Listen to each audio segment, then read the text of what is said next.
Hello guys, this is Praful here. Welcome you to my channel PM Networking. Today I am going to teach you modes of communication, types of communication and OSI model. So without wasting our time, let's start our topic. First topic is modes of communication. Modes of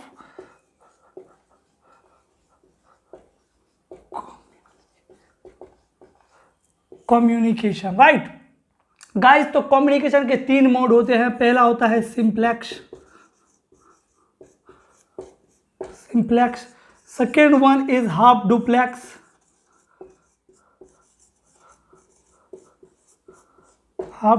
and third one is full duplex.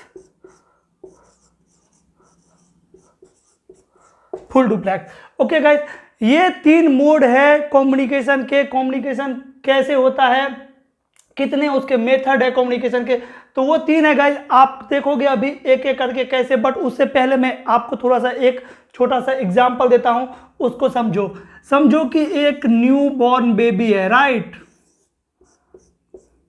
New born baby जिसके अभी बाल भी नहीं आए हैं, दांत भी नहीं आए और आईब्रो भी ठीक से नहीं आया है। चलो आईब्रो आ गया, राइट, आईब्रो आ गया है गाइस। तो जब ये न्यू बॉर्न बेबी को आप देखते होगे घर में, तो जब ये छोटा रहता है तो क्या करता है, ये सिर्फ सुनता है, कभी पलट के जवाब नहीं देता है दूसरे को। तो ये क्या हो रहा है, वन वे कम्युनिकेशन हो रहा है। सिर्फ इंफॉर्मेशन इसके कान के पास जा रहा है, ये कभी पलट के जवाब नहीं दे रहा है, सिर्फ यहाँ पे इंफॉर्मेशन आ रही है। कोई इसकी मम्मी इसको कुछ बोली तो ये क्या है, ये सुनेगा उसको, सिर्फ कभी पलट के जवाब नहीं देगा। तो ये वन वे कम्युनिकेशन है। तो जो सिंप्लेक्स है ना गाइस, वो भी वन वे कम्युनिकेशन है। एक सेंडर है और एक रिसीवर है गाइस। ओके, दो कंप्यूटर है, कंप्यूटर ए और कंप्यूटर बी। गाइस ये जो है ना, ये सेंडर है मेरा और ये रिसीवर है। ओके, ये रिसीवर है। तो गाइस ये जो कंप्यूटर बी है ना, ये कभी भी पलट के इसको आंसर नहीं देगा, बस ये इसको रिसीव करेगा, एक्सेप्ट करेगा, यही सिर्फ इसको भेज सकता है। जैसे आप ब्लूटूथ का एग्जांपल ले सकते हो। ब्लूटूथ में क्या होता है कि एक टाइम में, वैसे ब्लूटूथ का एग्जांपल नहीं ले सकते हो, ब्लूटूथ एक्चुअली हाफ डुप्लेक्स में आ जाएगा, क्योंकि ब्लूटूथ से दोनों डिवाइस से आप एक्सचेंज कर सकते हो information, but not instant of same time. So वो हम आपको ब्लूटूथ का एग्जांपल अच्छा हुआ याद आ गया, मैं हाफ डुप्लेक्स में आपको समझाऊंगा। अगर आप इसकी एग्जांपल की बात करोगे तो इसका एग्जांपल देखो, जो कॉलिंग के लिए टैरिफ एक आती है कि सिर्फ आपके कॉल पे इनकमिंग रहेगा, आप आउटगोइंग नहीं कर सकते हो, तो वो क्या है, वो आता है सिंप्लेक्स में। जहां पे एक सेंडर रहेगा और एक रिसीवर रहेगा। सेंडर सिर्फ मैसेज को भेज सकता है और रिसीवर सिर्फ मैसेज को रिसीव कर सकता है। This mode of communication are known as simplex communication, right. क्या हो गया भाई इसको, सिंप्लेक्स कम्युनिकेशन। फिर आता है गाइस हाफ डुप्लेक्स कम्युनिकेशन। अब ये बच्चा समझ लो कि थोड़ा सा बड़ा हो गया है, ये बात करना सीख गया है, but not at the same instant of time. एक ही टाइम में ये बात नहीं कर पाता है। इसको अगर कोई कुछ बोलता है तो ये पहले उसको सुनता है और उसके बाद रिप्लाई देता है। Guys 1 minute 1 second.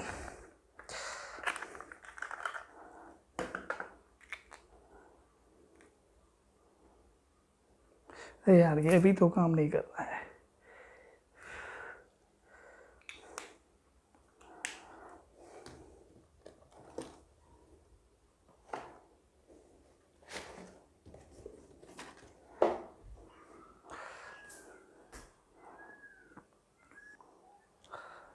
हाँ गाइस, होप कि अब ये अच्छा चलेगा थोड़ी देर के लिए।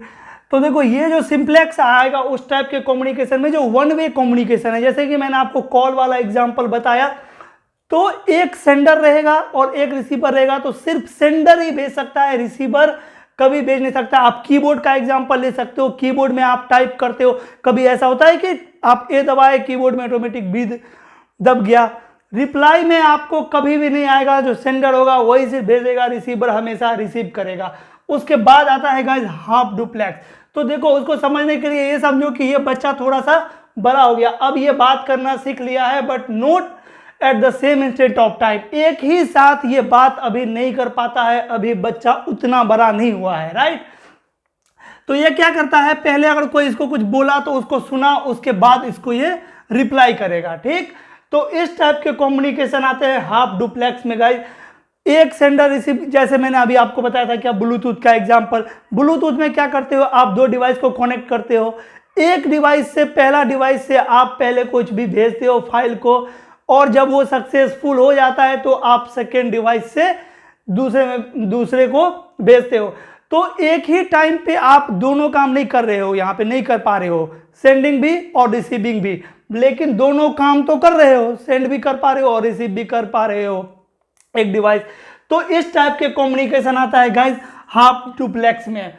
और उसके बाद आती है फुल डुप्लेक्स। फुल डुप्लेक्स समझ लो कि ये बच्चा अब बड़ा हो गया है, अब ये बात करना समझ गया, अब बच्चा ये पलट के जवाब भी देता है, राइट। तो जब ये बच्चा पलट के जवाब देता है, ये साथ में सुन भी सकता है और उसी टाइम पे रिप्लाई भी कर सकता है साथ में। जैसे हम फोन पे बात करते हैं, क्या होती है, साथ में आप बोलते रहते हो, मैं सुनता भी रहता हूँ और मैं भी बोलते रहता हूँ गाइस। तो वही चीज है, एक ही साथ में अगर कम्युनिकेशन सेंडर सेंड भी कर पा रहा है और रिसीव भी कर पा रहा है, this type of communication, this mode of communication is known as full duplex. Okay guys, यही था मोड ऑफ कम्युनिकेशन। इसमें आपको ज्यादा सोचने की जरूरत नहीं है, बस आपको ये पता रहना चाहिए कि कम्युनिकेशन के 3 मोड होते हैं और 3 मोड में simplex, half duplex, full duplex में क्या डिफरेंस है। ओके, अब हम बढ़ते हैं अपना टाइप ऑफ कम्युनिकेशन की तरफ। Okay,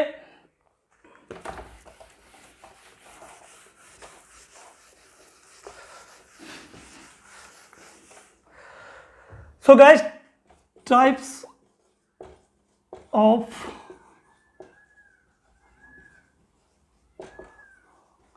communication. Type of communication भी 3 होता है गाइज। फर्स्ट वन होता है यूनिकास्ट, सेकेंड होता है मल्टीकास्ट और थर्ड वन होता है ब्रॉडकास्ट। ठीक है गाइज, फिर से वही एग्जाम्पल समझ लो कि जो वो बच्चा था, वो बच्चा जब बोलना शुरू करता है, जब बच्चा बोलना शुरू करता है तो सबसे पहले किससे बात करता है गाइज, वो अपने मम्मी से बात करता है, मम्मी से। फिर उसके बाद और थोड़ा बोलना सीखता है तो अपने फैमिली से बात करता है, फिर उसके बाद वर्ल्ड से बात करता है गाइस, राइट। तो देखो, जब ये अपने मम्मी से बात कर रहा है, यहां पे एक सेंडर है और एक रिसीवर है, बच्चे और मम्मी के बीच में कम्युनिकेशन हो रही है सिर्फ। तो यहां पे जो भी नेटवर्क में एक सेंडर है और एक रिसीवर है, उस टाइप ऑफ कम्युनिकेशन को आप यूनिकास्ट कम्युनिकेशन बोलोगे। जैसे आप मुझे व्हाट्सएप पे मैसेज भेजते हो, आप एक सेंडर हो, मैं एक रिसीवर हूं, राइट। आपने मैसेज भेजा, वो मैसेज सिर्फ मैं ही रिसीव करूंगा क्या, मेरे अलावा कोई और रिसीव कर सकता है? तो ये किस टाइप का कम्युनिकेशन है? This type of communication is known as unicast. Unicast communication है गाइज ये। ओके, फिर आता है गाइज मल्टीकास्ट। मल्टीकास्ट, ये बच्चा जब फैमिली से बात करना शुरू करता है, फैमिली में 5-6 मेंबर है, वो 5-6 मेंबर के साथ में बात कर रहा है, तो वहां पे एक सेंडर है और ग्रुप ऑफ रिसीवर है, तो उसको आप बोलोगे मल्टीकास्ट कम्युनिकेशन। ये टाइप का कम्युनिकेशन मल्टीकास्ट में आएगा। अगर आप इसको और बेटर एग्जांपल के साथ समझना चाहते हो तो आप देखो, आप व्हाट्सएप पे चलाते हो, व्हाट्सएप पे एक ग्रुप बनाते हो, 5-6 फ्रेंड की ग्रुप बनाते हो गाइज, आप उसमें जो मैसेज आप कुछ भी टाइप करते हो तो वो मैसेज उसी 5-6 लोगों के पास जाती है जो आपके ग्रुप का मेंबर है। तो यहां पे क्या हो रहा है, आप एक साथ में मल्टीपल लोगों को अपना डाटा को शेयर कर रहे हो, मल्टीपल लोगों के साथ अपना डाटा शेयर कर रहे हो। तो this type of communication is known as multicast, because आप एक साथ एक सेंडर है और मल्टीपल रिसीवर है यहां पे, राइट।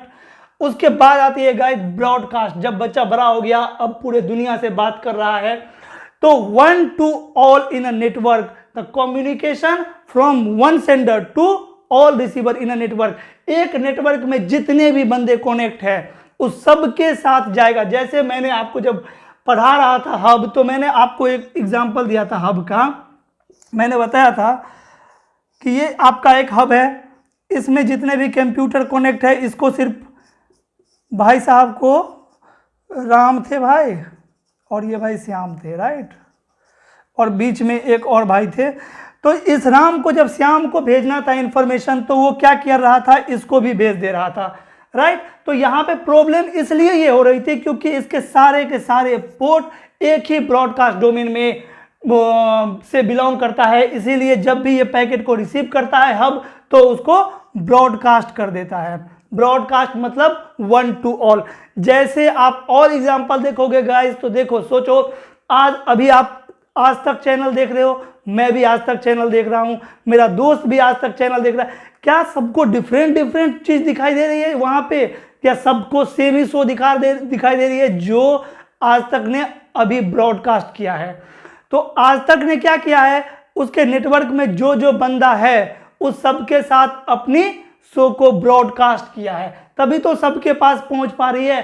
तो this type of communication is known as broadcast communication. Okay, ये 3 टाइप थे गाइस, इस पे थोड़ा सा आप पढ़ लेना, और अगर अच्छे से पढ़ना चाहते हो आपको गूगल पे मिल जाएगी, आप प्रॉपर नोट बना के रख सकते हो। मेरा को क्या है कि अब थोड़ा जल्दी जल्दी पढ़ाना है, क्योंकि OSI मॉडल अपने को स्टार्ट करना है जल्दी। आज ये तीसरा लेक्चर है, और तीसरा लेक्चर में आज मैं थोड़ा सा OSI मॉडल के बारे में डिस्कस जरूर करूंगा, उसके बाद हम कल उसको अच्छे से एक्सप्लेन करेंगे, देखेंगे OSI मॉडल को एक एक लेयर करके। ओके, तो ये था गाइस टाइप ऑफ कम्युनिकेशन। जैसे आप देख सकते हो यूनिकास्ट क्या हो सकता है, यार इस साइड क्यों नहीं ये चल रहा है भाई।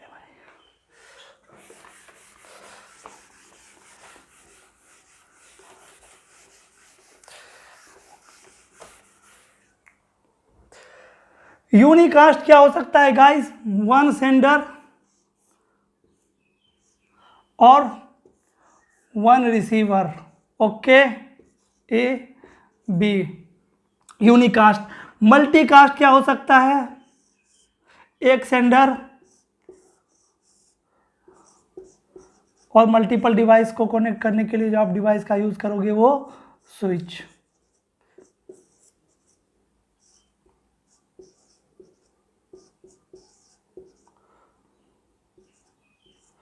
Okay, A B C D ई।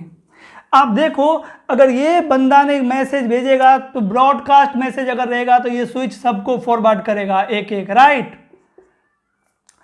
और अगर आप यूनिकास्ट देखोगे तो ये बंदा अगर बी को मैसेज करेगा, यूनिकास्ट मैसेज रहेगा, तो ये स्विच है, स्विच समझ जाएगा कि मेरे को यूनिकास्ट करना है कि ब्रॉडकास्ट करना है, बट वो नहीं समझता था, हब सबको ब्रॉडकास्ट ही करता था हमेशा, राइट। तो ये बी को ही भेजेगा। अगर हम कोई इंफॉर्मेशन पैकेट सिर्फ बी को भेज रहे हैं तो वो कम्युनिकेशन यूनिकास्ट होगा। अगर हम वो ए पैकेट को बी और सी के साथ भेज रहे हैं, राइट, तो ये कम्युनिकेशन मल्टीकास्ट होगा। और इस नेटवर्क में जितने भी बंदा है, अगर हम ये पैकेट सबको भेज रहे हैं तो ये टाइप ऑफ कम्युनिकेशन ब्रॉडकास्ट में आएगा। होप कि आपको गाइस अब क्लियर हो गया होगा इसमें क्या डिफरेंस है। हम अब स्टार्ट करते हैं अपना topic, main topic OSI model. Guys हम बता दें आपको कि OSI मॉडल आपका बहुत ज़्यादा इंपॉर्टेंट टॉपिक रहेगा नेटवर्किंग में। नेटवर्किंग में ही नहीं, आप किधर भी जाओगे, हैकिंग वैकिंग, आप नेटवर्क से रिलेटेड कुछ भी करोगे आपको वहाँ पे OSI मॉडल पढ़ने को मिल जाएगा, दिख जाएगा पढ़ने को। आपको बहुत अच्छे से समझना है इसको, बिकॉज जब आप जॉब के लिए भी जाओगे तो यहीं से आपसे क्वेश्चन पूछा जाएगा। 100% आपको 1 या 2 क्वेश्चन OSI मॉडल से पूछेगा ही पूछेगा। तो आपको बहुत अच्छे से OSI मॉडल पढ़ना है। Make sure you will not miss a single video of OSI model, you will make a proper note and you will work on it until you get good knowledge of OSI model, right. So अब हम start करते हैं अपना OSI model. और OSI model start करने से पहले मैं आपको, जिससे OSI मॉडल आप और बेटर अच्छे से समझ सको और बेटर वे में समझ सको, आपको पहले ये बता दूं कि OSI मॉडल को लाया क्यों गया, जरूरत क्यों पड़ गई। देखो, कभी भी आप जब नेटवर्किंग में कुछ भी पढ़ोगे गाइस, तो पहले आप ये सोचो कि हम ये पढ़ क्यों रहे हैं, इसकी जरूरत क्या है हमें, राइट। जब वो चीज़ आपको क्लियर हो जाएगी तब आपको पढ़ने में इंटरेस्ट भी आएगा और समझ भी आएगा अच्छे से। तभी तो आप समझोगे कि यार हाँ ठीक है, इसलिए OSI मॉडल को लाया गया और ऐसा ऐसा OSI मॉडल। और OSI मॉडल में गाइस कुछ भी रटना नहीं है। लोग बोलते हैं इसका 7 लेयर है, ये कैसे याद करेंगे, ये तो याद करना पड़ेगा। बिल्कुल नहीं, वो बच्चों वाली काम है गाइज, रटना उसको आपको समझना है। आप एक नेटवर्क इंजीनियर के जैसे कहीं पे काम करोगे, जॉब इंटरव्यू के लिए जाओगे तो वो आपसे कॉन्सेप्ट पूछेगा, ये नहीं पूछेगा कि मेरे को OSI मॉडल के साथ लेयर का नाम बताओ। अगर नाम भी पूछेगा तो कोई दिक्कत नहीं, अगर आपको क्लियर रहेगी कॉन्सेप्ट, पता रहेगी आपको कि कौन से लेयर पे क्या काम होती है, तो आपको अपने आप याद हो जाएगी इसकी लेयर। बिकॉज आपको फंक्शन पता रहेगा कि पहले ये होगी, फिर ये होगी, फिर ये होगी, तो आपको खुद याद हो जाएगी लेयर। कैसे याद करेंगे, राइट? अपने आप आपके दिमाग में वो बैठ जाएगी। हम देखते हैं अब OSI मॉडल को डिस्कस करते हैं थोड़ा सा कि क्या जरूरत थी और क्यों लाना पड़ गया OSI मॉडल को। ओके,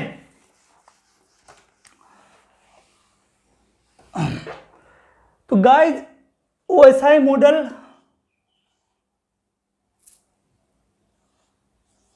ठीक है, कोई बात नहीं। OSI मॉडल को जो लाने का मतलब पर्पस था, उसको समझाने के लिए मैं आपको एक बात बताओ कि कंप्यूटर क्यों बना था। कंप्यूटर बना था गाइज होमवर्क के लिए, जैसे आप देखते हो बच्चे सब वीडियो गेम सब खेलते रहता है उसके लिए। उसके बाद क्या हुई, उसकी डिमांड बढ़ी तो उसको देखा कि इसको तो मैनेजमेंट के लिए भी यूज करना चाहिए, डाटा मैनेजमेंट के लिए भी ये बेस्ट यूज हो सकता है, तो उसको और इम्प्रूव किया गया और मैनेजमेंट के लिए यूज करना शुरू किया। मैनेजमेंट के लिए ऑफिस में कंप्यूटर लगाया, ऑफिस में वहाँ पे पूरी की पूरी डाटा मैनेजमेंट होती थी, वहाँ पे एक्सेल वगैरह में वो लोग लिख के सब रखते थे। तो कंप्यूटर का काम ऐसे ऐसे होने लगा। कुछ टाइम बाद फिर से सोचा गया कि जैसे हम कम्युनिकेट करते हैं वैसे कंप्यूटर भी एक दूसरे से कम्युनिकेट क्यों नहीं कर रहा है, कंप्यूटर को भी कम्युनिकेट करवाना चाहिए। ओके, तो सब वेंडर ने, देखो कितनी सारी वेंडर है जो हमारी लैपटॉप या कोई भी डिवाइस बनाती है, HP, IBM, Apple, Dell. Okay, तो ये सब आप देख लेना, बहुत सारी ऐसी कंपनी है जो कि लैपटॉप बनाती है। हमारी कंसर्न ये नहीं है कि कौन कौन सी कंपनी लैपटॉप बनाती है, राइट? तो जितने सारे डिफरेंट वेंडर है, ये सब जो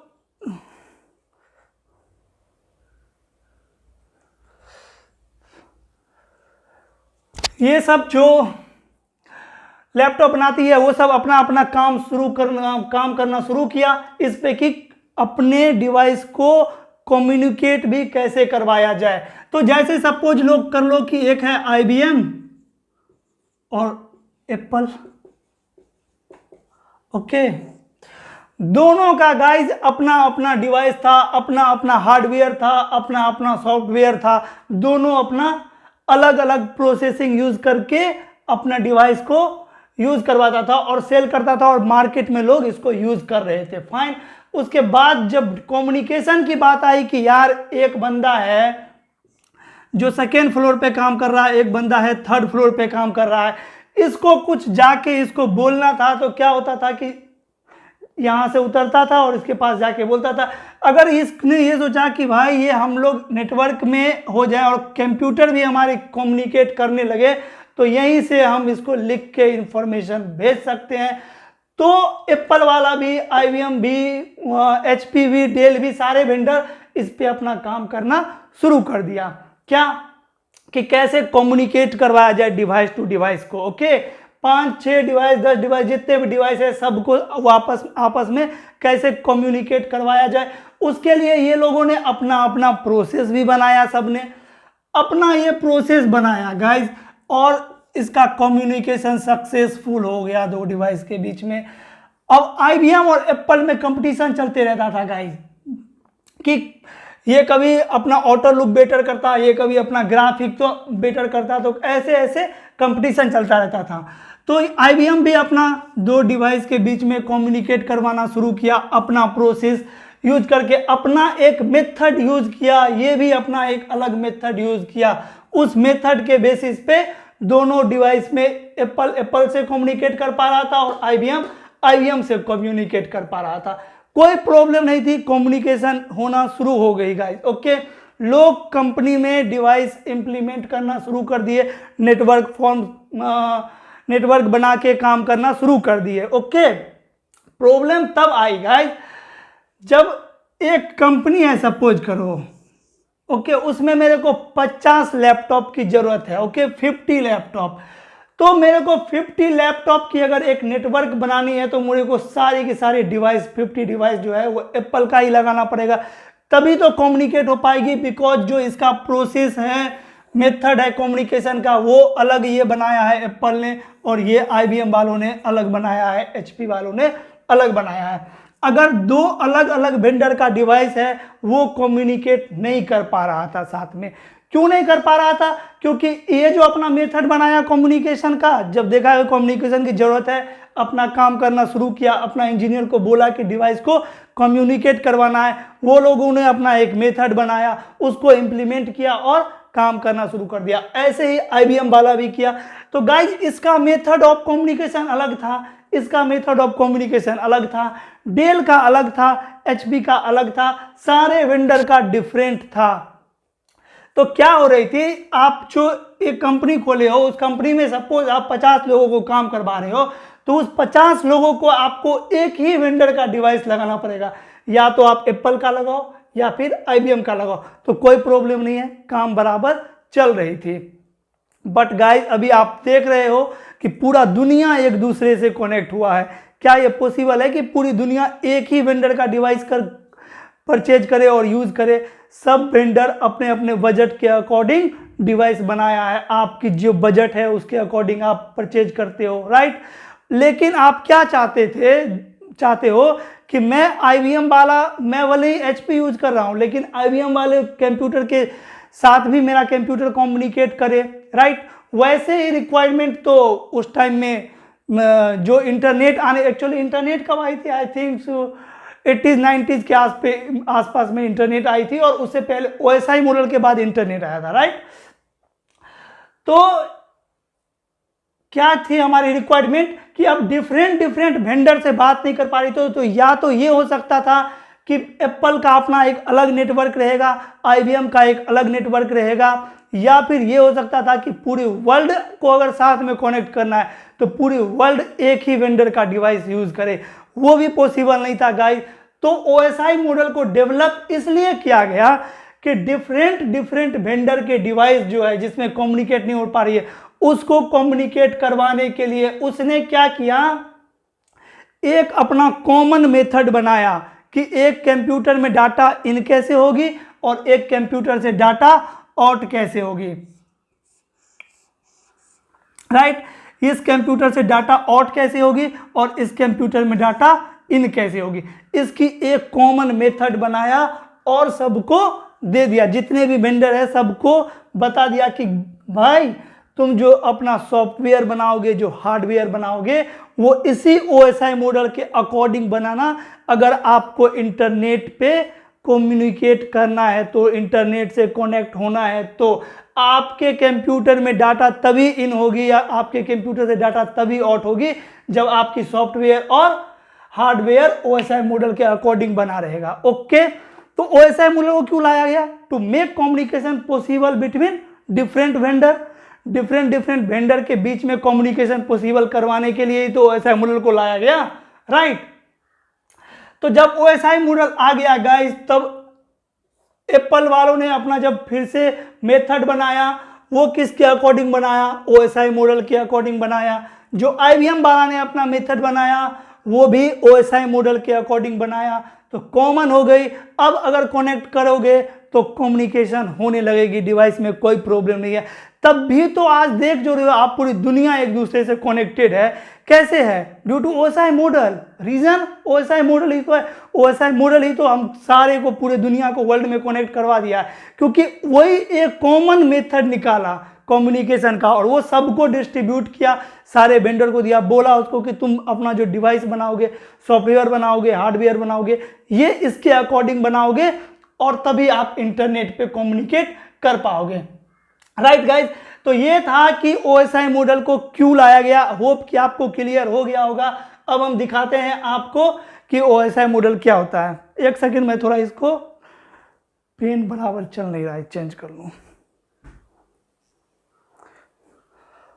ओके गाइस, तो आप समझे कि क्यों मेरे को OSI मॉडल की जरूरत थी और क्यों लाया गया। अब हम देखेंगे कि OSI मॉडल में कौन कौन से लेयर होते हैं, राइट।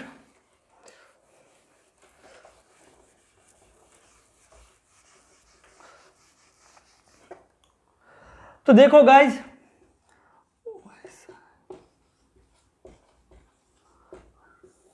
OSI model, right. तो इसके 7 लेयर होते हैं गाइस। 7th लेयर होता है एप्लीकेशन लेयर, 6th लेयर होता है प्रेजेंटेशन लेयर,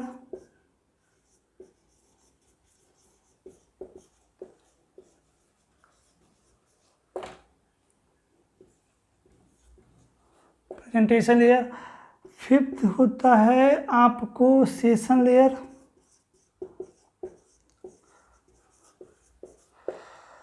4th होता है आपका ट्रांसपोर्ट लेयर, 3rd होता है आपका नेटवर्क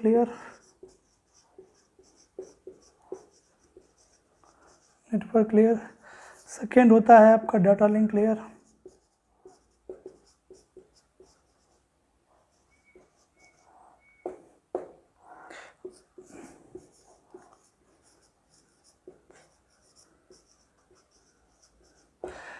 देखो guys, application layer, presentation layer, session layer, transport layer, network layer, data link layer और फिजिकल लेयर, ये 7 लेयर है OSI मॉडल का।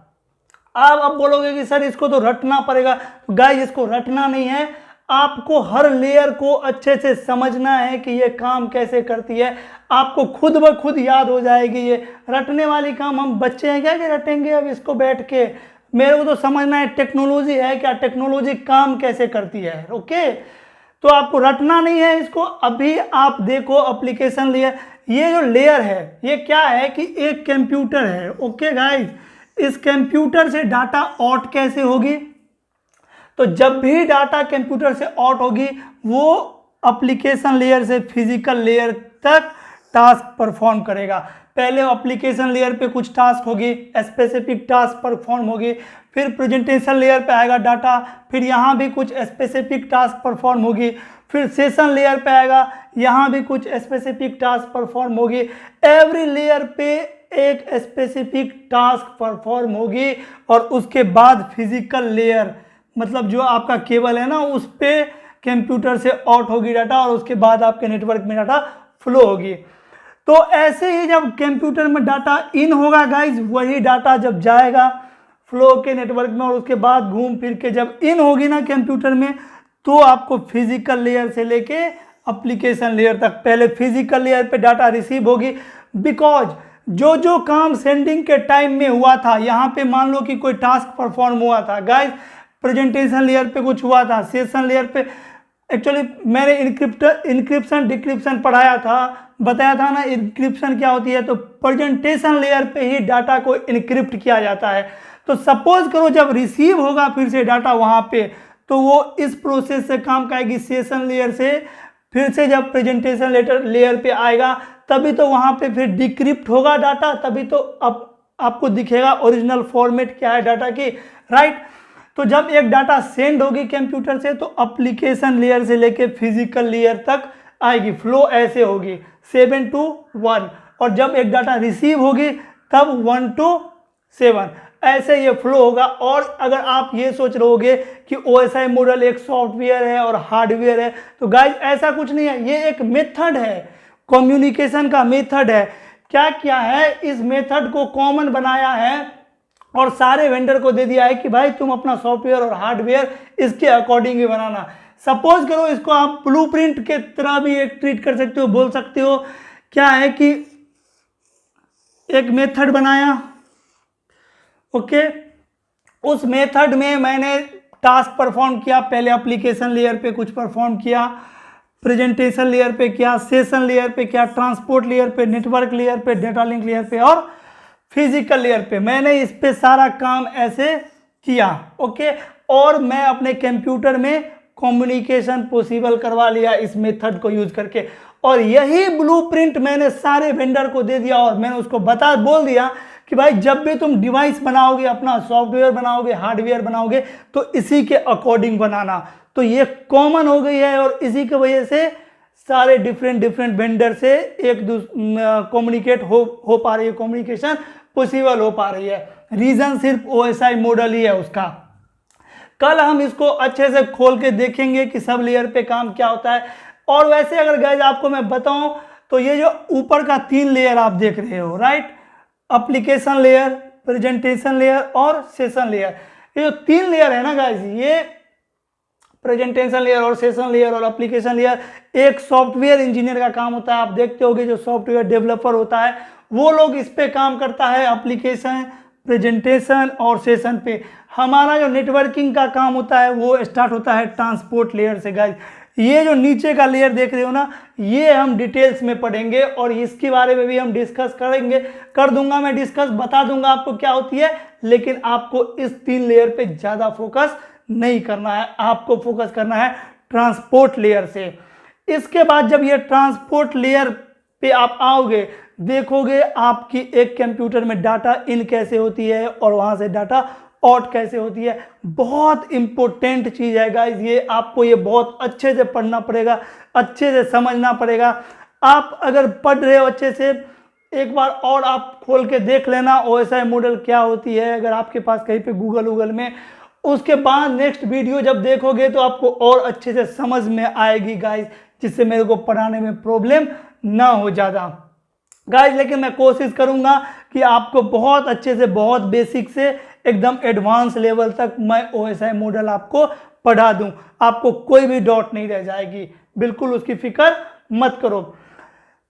हम कल स्टार्ट करेंगे, कल हम एप्लीकेशन लेयर के बारे में डिस्कस करेंगे, सारे लेयर देखेंगे, जहां तक हो पाएगा वहां तक करेंगे गाइस। लेकिन जो ट्रांसपोर्ट लेयर और नेटवर्क लेयर है ना, ये 2 लेयर, इसके बारे में हम ज़्यादा बात करेंगे, इसमें थोड़े ज़्यादा लेक्चर लगेंगे यहाँ पे, क्योंकि बहुत कुछ छुपा हुआ है। आप देखोगे कि 2 ही लेयर है और क्या है कि दोनों पे तो एक स्पेसिफिक टास्क ही परफॉर्म हो रही है, तो इसमें इतनी सारी काम क्या होगी। बट नहीं गाइस, इस दोनों लेयर के अंदर बहुत कुछ हो रहा है, बहुत कुछ होता है, वो सब हम एक एक करके देखेंगे। अगर आज मैं स्टार्ट करूं एप्लीकेशन लेयर से तो क्या होगी, एक लेयर पढ़ा पाऊंगा, 2 लेयर पढ़ा पाऊंगा, ज़्यादा मज़ा नहीं आएगा गाइज, और वीडियो ज़्यादा बड़ा भी नहीं होगा। वीडियो अगर ज़्यादा बड़ा हो जाता है तो आपको देखने में प्रॉब्लम हो जाती है, बोल दोगे फिर बाद में कि इतना बड़ा वीडियो मत बनाओ, एक ही दिन में इतना कुछ नहीं समझ में आता है। और बात सही है, इसीलिए हम थोड़ा करके पढ़ेंगे। आज मैं OSI मॉडल स्टार्ट कर दिया आपका, इसीलिए कल मैंने बोला था आपको कि कल मैं OSI मॉडल स्टार्ट करूंगा। लग रहा हो आपको, कोई लग रहा हो कि यहाँ पे परेशानी है तो आप मुझे बताओ, मैं उसको क्लियर कर दूंगा। ओके, OSI मॉडल को हम कल बहुत अच्छे से देखने वाले हैं। तो हम टाइप ऑफ कम्युनिकेशन देखे, मोड ऑफ कम्युनिकेशन देखे, OSI मॉडल देखे। OSI मॉडल की जरूरत क्यों थी, सबसे बड़ी बात तो ये थी, ये अगर आप समझ गए हैं तो भी आपको आगे पढ़ने में मजा आएगा। OSI मॉडल पढ़ने में आप तभी तो इंटरेस्ट जगाओगे, हाँ भाई इसलिए OSI मॉडल को लाया गया और जरूरी भी था लाना, तो इसको पढ़ना पड़ेगा, तो आपको अच्छे से सब लेयर समझ में आ जाएगा गाइज। आज के लिए इतना ही रखते हैं, वही बात, अगर अच्छा लगा हो तो एक लाइक कर देना। Bye bye guys, thank you.